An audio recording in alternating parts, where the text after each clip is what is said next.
Hey everyone, we're back again today talking about how to make $1 million as a developer. Now, I've said before that becoming a software engineer has to be about more than the money, and I still believe that. I think that acquiring the skills is just too difficult if you're not motivated by anything more than a big paycheck. But with that said, I was thinking about this the other day, and I came up with 3 strategies at 3 different kinds of companies that could ultimately lead to you becoming a millionaire in 7 years or less. So let's go ahead and get into it. I think if nothing else, it could maybe be a fun experiment for you to do to see what the effects of salary and compounding are when you put them together. But let's go ahead and get into it. Okay, so the first kind of job and salary situation we're going to talk about is probably the one that leads to the most people becoming millionaires, I would guess. It's the most common, and that is working in big tech. So it's a well-publicized thing that the salaries in big tech tend to be outsized. I think even after the pandemic and a lot of people moving from high cost of living areas, those salaries have tended to persist. So for example, if you start at a Google or an Amazon or a Facebook, it wouldn't be uncommon for that to be a 6-figure salary, even for a totally junior entry-level person. So taking taxes out of it just for the sake of simplicity, let's say that you're working at Google and your salary is $150,000 a year.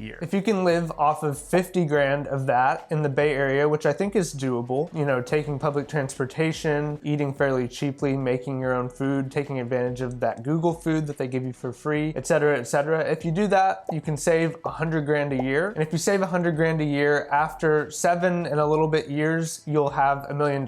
So I'll put the compounding calculator right here. So you can see that in the graph. We've got about $1 million after 7 years. If you're not familiar here, this would all be invested money. So I said save before, but I really mean invest in a broad market tracking index fund. I think it's reasonable to expect from that index fund a 7% annual return, which is pretty average. So that's what I used in this calculation. Okay, so you may have put together by now that basically the goal is to save about 100 grand a year for 7 years in order to become a millionaire. So I've got another way of doing that as our second strategy, and that is as a freelancer. So I've got to give a hat tip here. Part of the reason I'm making this video and even started brainstorming on this in the first place is due to a Substack I was reading from someone called Amaka. And this particular strategy I heard about reading this person's newsletter when they were talking about how to become a millionaire as a developer and then do other stuff. It's a great post. I'll link it below, but just wanted to give credit where it's due. Okay, so in the freelancing model, there's a couple things to take into consideration. So if I were a freelancer, I wouldn't want to work every single week of the year. I think that would be kind of stressful and also lead to some burnout. So let's assume that we're going to take 2 months off in between contracts. So in a given year, let's say we're working 4 months on, 2 months off. So we basically do that twice in a year. So we're working about 8 months. So we'll say that we're working 44 weeks a year, that we're billing all 40 hours, which who knows if that would actually be the case, but we'll just assume that that is the case for this calculation. So if those 2 things are the case and we bill $115 an hour, which is high but not unheard of, I think you'd have to be a little bit more on the senior side and specialized, which Amaka talks about, so check out that post. But if you were able to do that, you'd make about 200 grand a year pre-tax. Now, it's my understanding that if you're self-employed or a freelancer, the government takes about 33% of what you make. And so let's assume that we're only left with 66 or 67% of that 200 grand. We'd have about 135 grand left over. But the great thing about being a freelancer is it's often location independent. So you could live in a lower cost of living area.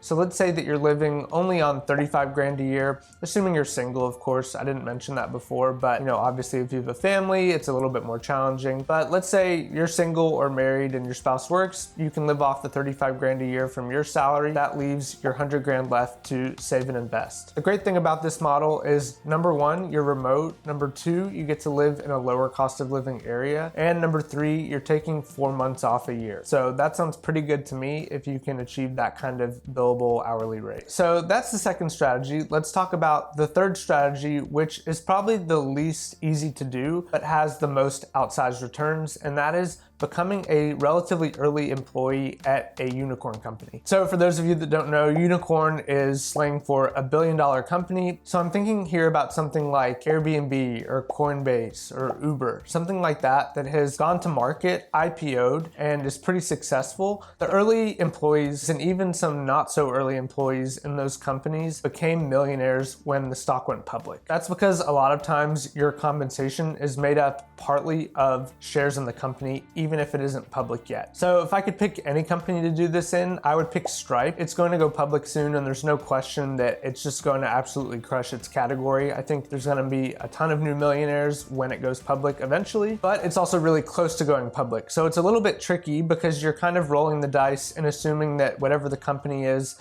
that you're working at is, number one, going to go public, and number two, going to be relatively successful, maybe in reverse order. That said, if you're interested in this strategy, my favorite podcast, which is called My First Million, did a list, which they called Sarah's List, of 10 companies or so that they think are going to be the next Stripe, the next Airbnb, the next Uber. These are companies like Uniswap and Flexport. So there's a list of companies that seem to be on their way towards a big IPO eventually, and those would make sense to target for doing this kind of strategy, becoming a millionaire through an IPO. So I'll put that list below. Okay, so those are my 3 strategies for becoming a millionaire as a software engineer. Let me know your thoughts. This is a little bit of a different video for me, but I thought it was fun. Thanks so much for watching to the end. Remember, stay hungry, stay curious, and I'll see you in the next one.